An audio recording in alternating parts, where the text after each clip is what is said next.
ఇస్తే ఈ సమాజానికి ఉపయోగమే.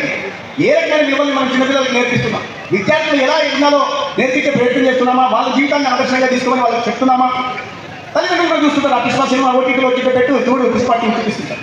కానీ నిజమైన బయోపిక్లు చేయాల్సింది ఎవరిపైన అంటే, ఎక్కడైతే తన జన్మభూమి మీద ప్రేమను చాటుకుంటూ ఇక్కడే ఉంటూ 42,000 మందికి పైగా బ్యాంకింగ్ రంగంలో ఉద్యోగాలు ఇచ్చి వాళ్ళ దేశంలో 38 బ్యాంకింగ్ సంస్థల్లో తన మనసు తన దగ్గర చదువుకున్న విద్యార్థులను పెట్టి ఇవాళ మీ జీవితాలను నేర్చుకున్నారే, అటువంటి వాళ్ళ మీద బయోపిక్ చేయాలి. చిన్న ప్రారంభమే, ఏదైనా చిన్న ప్రారంభం అటువంటి వాటి మీద సినిమాలు బయోపిక్లు తీస్తే ఐటమ్ సాంగ్లు లేకుండా దేనైనా జనాలు చూస్తారు. అనేక సినిమాలు చూశారు. సినిమాలకు కావాలా లేదు, నేను ఎవరిని ఎంచబట్టే తక్కువ ప్రయత్నం చేయట్లేదు, ఎవరిని తక్కువ చేసి కూడా చూపించే ప్రయత్నం చేయట్లా.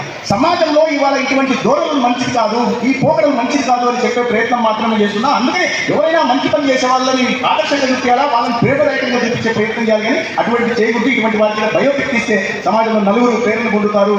మనం కూడా సమాజానికి హితం కోసం ఒక సామాజిక దృక్పథం, సామాజిక దృక్పథంతో పనిచేయాలని ఆలోచన పెంచుకుంటారు. అది జాతి నిర్మాణానికి ఉపయోగపడుతుంది, రాష్ట్ర నిర్మాణానికి ఉపయోగపడుతుంది. భారతదేశం మళ్ళీ విశ్వగురువుగా పునర్వైభవం సాధించాలంటే అది ఉపయోగపడుతుంది. కానీ ఈ బందిపోట్ల మీద, స్మగ్లర్ల మీద సినిమాలు తీస్తే కాదు.